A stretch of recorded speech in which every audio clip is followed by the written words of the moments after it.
बिस्मिल्लाहिर्रहमानिर्रहीम। अस्सलाम वालेकुम नाज़रीन, मैं अहमद फ़वाद हूँ। आप मेरा यूट्यूब चैनल देख रहे हैं। नाज़रीन, आज तारीख़ है 23 दिसंबर और दिन है मंडे का। दो बड़ी इंपॉर्टेंट डेवलपमेंट्स हुई हैं शहर इक़्तिदार में। कुछ एक्सक्लूसिव तफ़सीलात आपके साथ में शेयर करूँगा। इमरान खान साहब रिहाई के और जीत के बहुत करीब पहुँच चुके हैं। पहला तो ये जी कि हुकूमत इस वक्त सेफ़ एग्ज़िट चाहती है और इसके लिए हाथ पाँव मारना उन्होंने शुरू कर दिए हैं। ना सिर्फ हुकूमत बल्कि जो एस्टेब्लिशमेंट है, जो ताकतवर हलके हैं, वो भी बुरी तरीके से फंस गए हैं और इमरान खान साहब तक मैसेजेस पहुंचा रहे हैं और वो भी इमरान खान साहब से चाहते हैं कि खान साहब आप डील दे दें, हम इस मामले से निकलना चाहते हैं।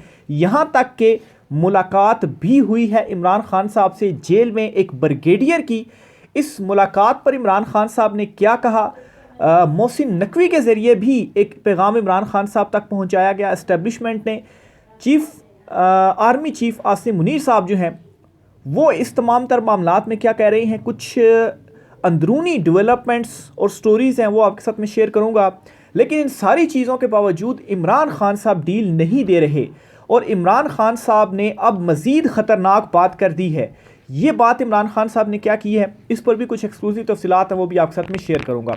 सबसे पहले तो जी दो मुलाकातों का आप के सामने डिटेल्स में रखता हूं। एक तो एक ब्रिगेडियर की मुलाकात हुई है अडियाला जेल में इमरान खान साहब से, और एक जो मोहसिन नकवी वज़ीर दाखिला हैं उनकी मुलाकात हुई है गंडापुर से।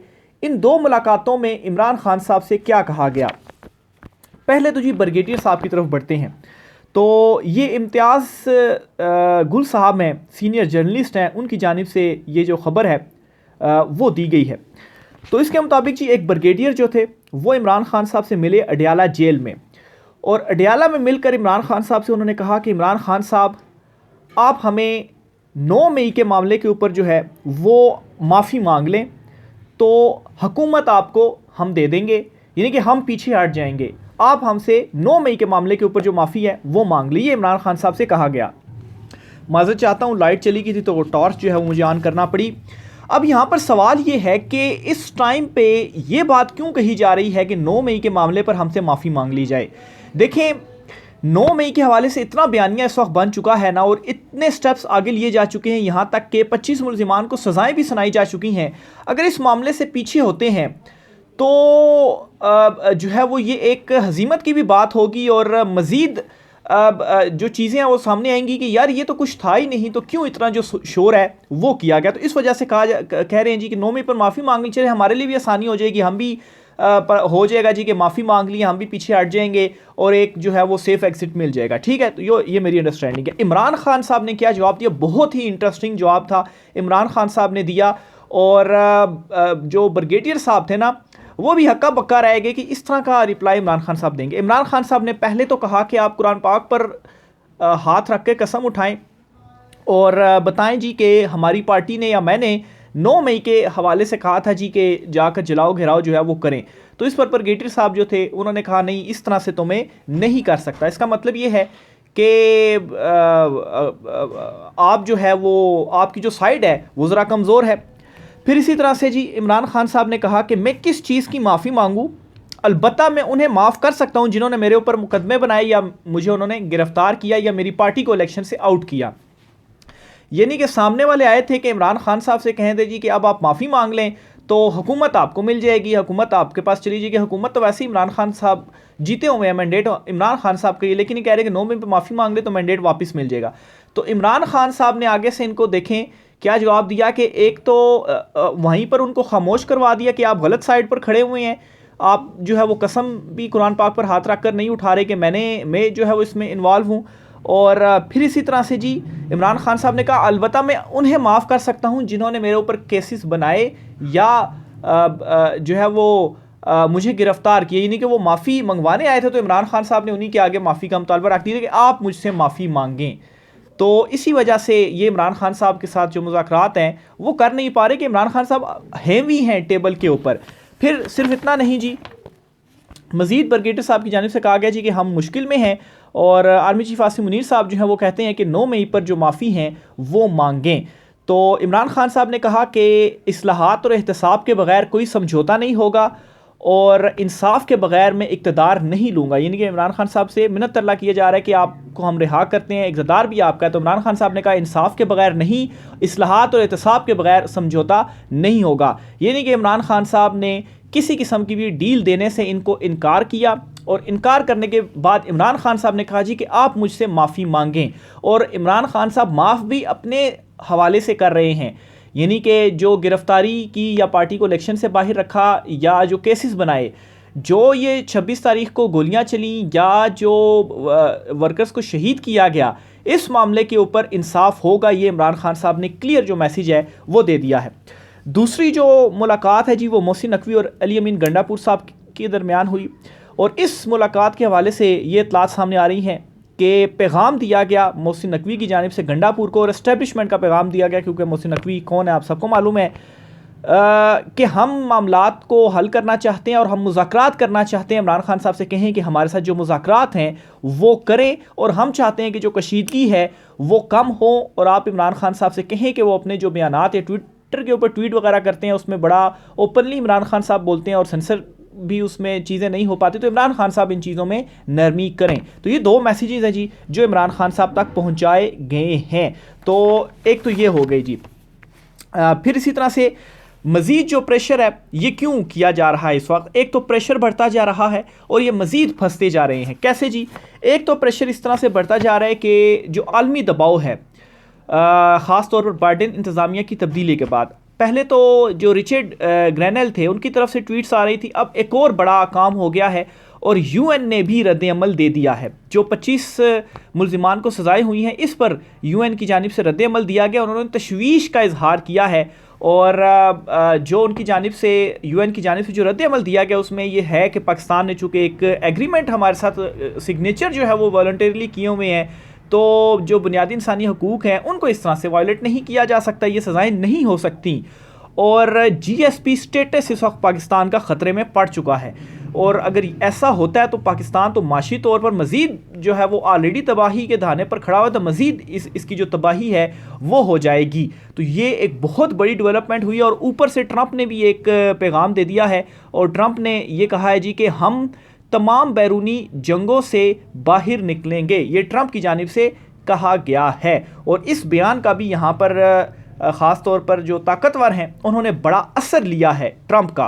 तो ये वो आलमी दबाव है जो मुसलसल बढ़ता जा रहा है। और इसके बाद इमरान खान साहब को देखें कैसे कहा जा रहा है कि आप इक़्तिदार में आ जाइए, चुनतखब हुकूमत हट जाएगी, मरीम नवाज़ हों, उनको भी शहबाज शरीफ हों, सारे ये फारिग हो जाएंगे, आप जो है आ जाएँ इक़्तिदार में और मैंडेट आपको वापस मिल जाएगा, आपकी रिहाई भी हो जाएगी। एक तो आप हमें भी कोई एक वो फेस सेविंग दे दें, 9 मई पे माफ़ी मांग लें, तो हमारे पास भी ये होगा जवाज़ कि ठीक है माफ़ी मांग ली गई है। तो इससे पहले भी जिन्होंने प्रेस कॉन्फ्रेंसें की थी तो उनको भी तो कुछ भी नहीं कहा गया, तो सब कुछ जो है वो ठीक हो जाएगा। लेकिन उस सूरत में क्या होगा कि एक कंप्रोमाइज़ हो जाएंगे। लेकिन इमरान खान साहब ने साफ साफ डील देने से ना सिर्फ इनकार किया, इमरान खान साहब ने कहा कि ज़ाती जो मेरे साथ किया गया मैं माफ़ी देने के लिए तैयार हो सकता हूँ, मैं माफ़ी दे सकता हूँ, सोच सकता हूँ, लेकिन इंसाफ ज़रूर होगा और इस्लाहात और एहतसाब के बगैर कोई जो समझौता है वो नहीं होगा। तो इस वक्त जी बड़ी बेचैनी और बड़ी परेशानी है इमरान खान साहब के इस बयान के बाद। ऊपर से जी जो सीनियर तज्ज़ियाकार वगैरह हैं और वो ये कह रहे हैं कि इमरान खान साहब जो हैं वो 1 माह में जेल से जो बाहर है वो आ जाएंगे, ये भी कहा जा रहा है कि। और दूसरे नंबर पर जो हुसैन हक्कानी है वो ये कहते हैं कि अमरीकी मुदाखलत से हकीकी आज़ादी जो है, यानी कि पहले कहते हैं जी अमरीकी मुदाखलत नहीं होनी चाहिए, और साथ में ये भी कहते हैं जी हकीकी आज़ादी होनी चाहिए। तो ये अमेरिका को मुदाखलत का कह रहे हैं और फिर कौन सी हकीकी आज़ादी जो है वो ये मांग रहे हैं। तो ये मुसलसल इस किस्म की जो ट्वीट्स हैं और इस किस्म का बयानिया बिल्डअप करने की कोशिश कर रहे हैं हुसैन हक्कानी। हुसैन हक्कानी किस नेटवर्क से हैं ये भी सबको मालूम है, ताकतवरों के साथ किस तरीके से वो रिलेटेड है जी ये भी सबको मालूम है। तो उनकी तरफ से इस किस्म के मुसलसल ट्वीट्स आने का मतलब क्या है कि प्रेशर है, और ये नहीं कह रहे कि इमरान खान की जो रिहाई है वो नहीं होने देंगे, अमेरिका का क्या काम है। इनको असल में यही इस वक्त बेचैनी है कि दबाव आ रहा है और इमरान खान साहब को रिहा करना पड़ेगा, तो जो है वो फिर हमारा क्या बनेगा। तो ये इस वजह से इस किस्म की जो ट्वीट्स हैं, जो बयानिया है वो बनाया जा रहा है। बहरहाल जी सीनियर कुछ जर्नलिस्ट वगैरह भी हैं, तज्ज़ियाकार भी हैं, वो भी करंट सिचुएशन को देखते हुए ये दावा करते हुए नज़र आ रहे हैं कि 1 माह ज़्यादा से ज़्यादा लगेगा इमरान खान साहब की रिहाई के लिए और इमरान खान साहब बाहर आ जाएंगे। देखिए, ट्रंप की तरफ से ये बयान आना कि तमाम जंगों से बाहर निकलना चाहते हैं।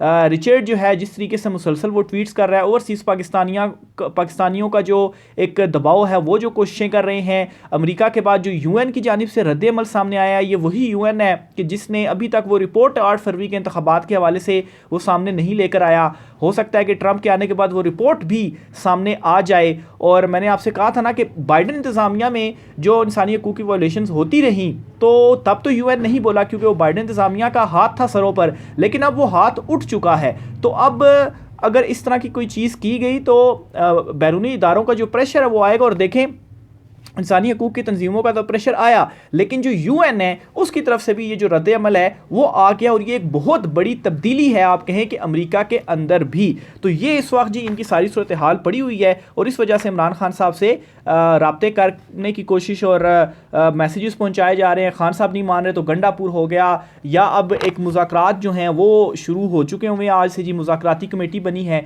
उसके ज़रिए भी इमरान खान साहब को मनाने की कोशिश है। लेकिन इमरान खान साहब ने ये क्लियर कर दिया है कि मुज़ाकरात का मतलब ये नहीं है कि आपको जो है वो कोई इंसाफ नहीं होगा या एहतसाब नहीं होगा या इस्लाहात नहीं होंगी, ये सारी चीज़ें होंगी। और फिर मैं आपको बताऊं, जो सिविल नाफरमानी की तहरीक जिसका आगाज़ हो चुका है, इस तहरीक ने भी बड़ा बेचैन किया हुआ है और बड़ा परेशानी में मुब्तला किया हुआ है इस वक्त इस चुनतखब हुकूमत को भी और इसके हैंडलर्स को भी। दूसरी डेवलपमेंट की तरफ मैं आता हूँ जी कि हुकूमत जो है वो सेफ़ एग्ज़िट चाहती है। देखें, हुकूमत बिल्कुल नहीं चाहती कि मुज़ाकरात हों या मुज़ाकरात कामयाब हों या इस्टेब्लिशमेंट और इमरान खान साहब के दरमियान कोई जो चीज़ें हैं वो तय हो, क्योंकि अगर ऐसा होता है तो फिर ये हुकूमत की छुट्टी तो है ही है, लेकिन इसकी फिर शामत भी आनी है। तो इसलिए हुकूमत ऐसा नहीं चाहती। और जो मुज़ाकरात इस वक्त टीवी पर ख़बरें भी आप देख रहे होंगे ना, इन मुज़ाकरात से कुछ निकलना भी नहीं है। इसकी जो रीज़न है वो ये है कि इस हुकूमत के पास देने के लिए है क्या ये मैंडेट वापस दे सकते हैं, क्या ये रिहाई करवा सकते हैं, क्या सियासी कैदियों की रिहाई हो सकती है? कुछ भी नहीं हो सकता, इनके पास है ही नहीं ना। ये तो खुद मैंडेट चोरी करके इनको बिठाया गया है, तो ये वापस दे देंगे तो इनका क्या बनेगा। लेकिन यहाँ पर इमरान खान साहब की बड़ी कामयाबी क्या है और एक बड़ी शर्त किस तरीके से इमरान खान साहब ने अपनी मनवा ली, वो ऐसे कि फेस पे तो ये चुनतखब हुकूमत ही है, लेकिन पुश्त पे कौन है जी? एस्टेब्लिशमेंट ही है, ताकतवर हल्के ही हैं, उनके बगैर तो ये मुज़ाकरात नहीं कर सकते ना। और फेस इनका है, लेकिन असल मुज़ाकरात जो हैं वो वहीं से हैं। ये नहीं कि इमरान खान साहब ये जो ताकतवर हैं, ये जो चुनतखब हैं, जो मजाक उड़ाते थे और कहते थे कि इमरान खान एक हफ्ते के लिए भी जेल में नहीं रह सकता, इनको मजबूर कर दिया है कि आप आएँ और हमारे साथ बात करें। आपको बात करना पड़ेगी पहले तो, और डील जो है वो मांगना पड़ेगी। और कुछ ये मैसेजेस गए भी, लेकिन इमरान खान साहब ने क्लियरली इनको बता दिया। लेकिन खैर अभी भी ये जो है वो अभी पीटीआई की तरफ से भी कुछ लोग हैं, हुकूमत की तरफ से भी कुछ लोग हैं। मुलाकात आज होगी, इन मुज़ाकरात से खैर निकलना तो कुछ भी नहीं है, क्योंकि बैक एंड पे जो असल मामला चल रहे हैं उसके ऊपर इमरान खान साहब ने जो मैसेज दिया है वो बहुत ही क्लियर है। तो बहरहाल जी इन सारी चीज़ों के बाद एक चीज़ तो क्लियरली समझ आती है कि इमरान खान साहब ने कफन जो है वो सर पर बांध लिया हुआ है और इमरान खान साहब ने कह दिया हुआ है कि आए गोली मारनी है तो मार दें, मैं तो पीछे नहीं हटूंगा। और इनके पास वक्त भी थोड़ा रह गया। आज 190 मिलियन पाउंड का जो केस था, जो फैसला महफूज किया गया था, आज मंडे है, इस केस का फैसला सुनाया जाना था, लेकिन अचानक से ये जो फैसला है वो भी मुखर हो जाता है। और अब डिटेल्स आ रही हैं जी कि 6 जनवरी को इस केस का जो फैसला है वो सुनाया जाएगा। आखिर इतना डिले क्यों किया गया? और फिर उसके बाद ये जो 25 मुल्ज़िमान को सज़ाएं हुई हैं, तो ये तमाम तर जो चीज़ें हो रही हैं, इवन कि जनरल रिटायर्ड फैज़ हमीद के हवाले से जो आया जी कि फ़र्द जुर्म लग गई है और इमरान खान साहब का भी मिलिट्री ट्रायल होगा, तो ये सब एक प्रेशर टैक्टिक्स भी थी कि इमरान खान साहब के ऊपर मज़ीद प्रेशर डाला जाए कि इमरान खान साहब एटलीस्ट मुज़ाकरात के लिए तो राज़ी हों, कुछ ना कुछ तो आएँ, कुछ ना कुछ चीज़ों के ऊपर तो बात करें, कुछ ना कुछ तो हमें दें, कुछ ना कुछ हमें भी जो डील है, कोई जो गारंटी है वो हमें दे दें। क्योंकि सबको मालूम है कि इमरान खान साहब ने आना तो है ही है इक़्तिदार में। ये या तो इस तरह से होगा कि जी कोई ऐसा इंतहाई कदम उठा लिया जाए जो कि माजी में लीडरान के साथ हुआ है, लेकिन वो एक बहुत ही इंतहाई कदम होकर उसका बहुत बड़े पैमाने पर जो रिएक्शन है वो आएगा। तो इस तरह से भी कोई चीज़ मेरा नहीं ख्याल की जा सकती है। और दूसरी तरफ इस वक्त अपने भी सबको जो लाले हैं वो पड़े हुए हैं कि इमरान खान जो है वो तो मान भी नहीं रहा, तो चलो मज़ीद कुछ दबाव डाल देते हैं, टाइम बहुत थोड़ा है, ट्रंप आ गया, तो ट्रंप के आने के बाद अभी से जो तब्दीली है वो होना शुरू हो गई है। पहले ये रिचर्ड को रो रहे थे और अब यूएन की तरफ से भी जो रद्द-ए-अमल है वो आ गया है। तो बहरहाल जी इमरान खान साहब जो हैं वो बड़े करीब इस वक्त पहुंच गए हैं कामयाबी के। मज़ीद जो भी इस हवाले से अपडेट्स होती हैं आपके साथ शेयर करता रहूँगा। आज की व्लॉग से इतना ही, राय के साथ कीजिएगा, इजाज़त दीजिए, अल्लाह हाफ़िज़।